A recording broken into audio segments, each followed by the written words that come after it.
Mingagan sa tanan, I'm here today to share my testimony sa house church. For I know the plans I have for you, declares the Lord. Plans to prosper you and not to harm you. Plans to give you hope and a future. Sa nabatian ko nga verse, it was 8 years ago. I'm not a Christian yet. Someone invited me for a Bible study. My life is a mess. Ang akon nga mama kagon papa nagbulagay. Ang amon business na photo. And nagbulagay kami sa mga utod ko. Ara sila sa Manila, ari ko de. During that time, I'm alone, surviving. I'm not a Christian yet that time. But someone invited me for a Bible study.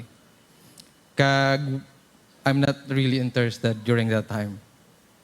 But during the pastor's teaching, I'm not listening.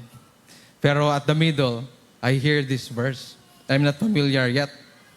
And then there's a voice inside me saying, "This is for you.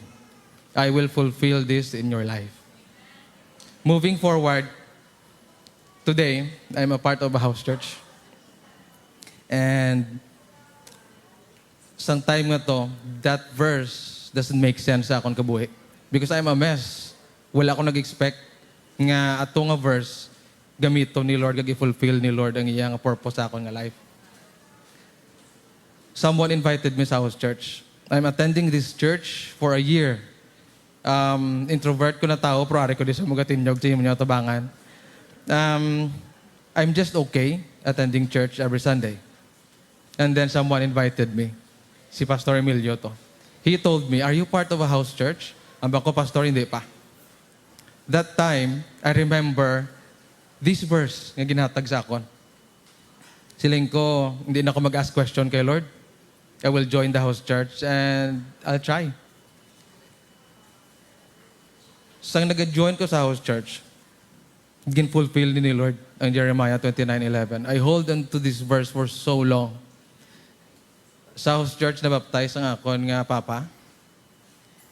Sa house church na baptize ang akon mga utod. Our God is a God that never fails. He always fulfill His promise. It takes time, but He is a just and loving God.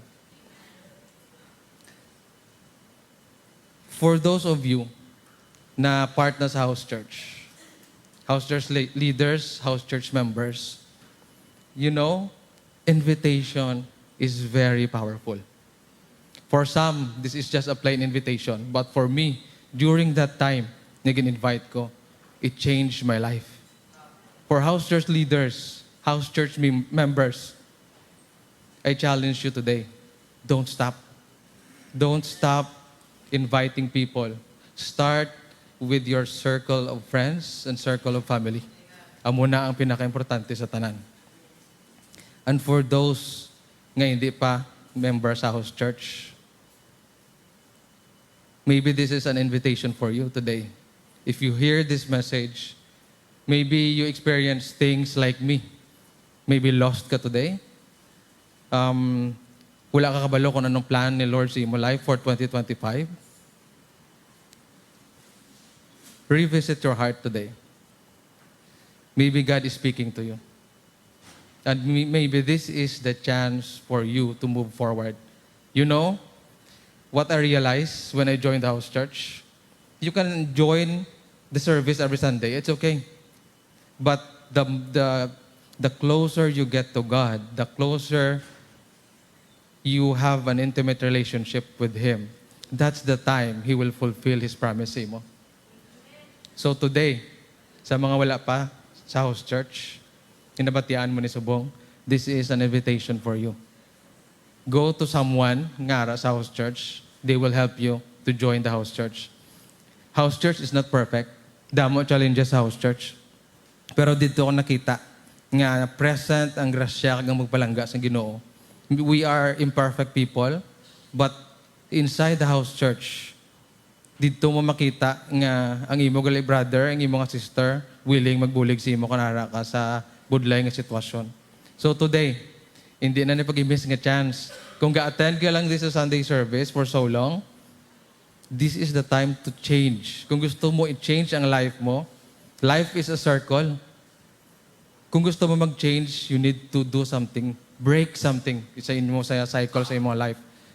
I hope nga this 2024 will end, kag magsulod ang 2025, nga mag-decide nga I want to be a part of a house church because I want to get more closer to God and to have an intimate relationship sa iya.